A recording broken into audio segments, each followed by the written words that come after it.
Welcome to Madasaling Pinoy, your prayer partner.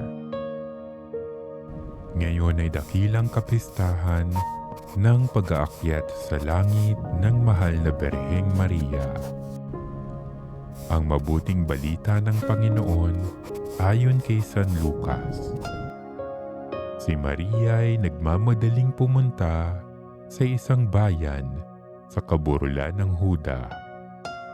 Pagdating sa bahay ni Zacarias, binati niya si Elizabeth. Nang marinig ni Elizabeth ang bati ni Maria, nagagalaw ang sanggol sa kanyang tiyan. Napuspos ng Espiritu Santo si Elizabeth at buong galak na sinabi, "Pinagpala ka sa mga babae at pinagpala rin ang dinadala mo sa iyong sinapupunan. Sino ako upang dalawin ng ina ng aking Panginoon? Sapagkat pagkarinig ko ng iyong bati ay naggagalaw sa tuwa ang sanggol sa aking tiyan. Mapalad ka sapagkat nanalig kang matutupad ang ipinasabi sa iyo ng Panginoon."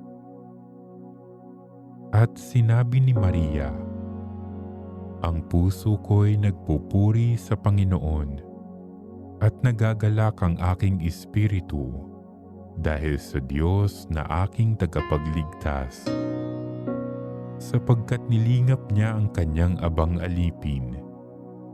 At mula ngayon, ako'y tatawaging mapalad ng lahat ng salinlahi.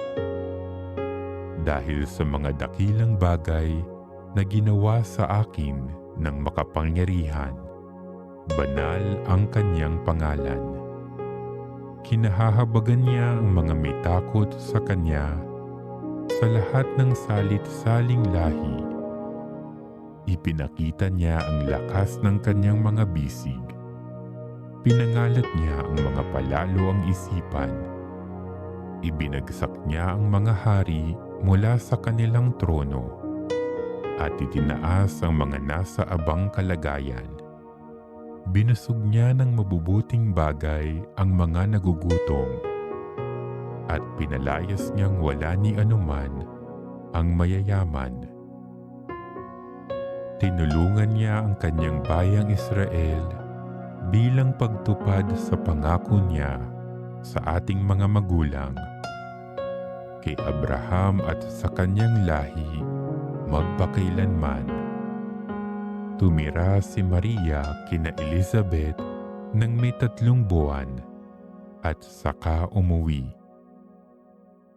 Ang mabuting balita ng Panginoon.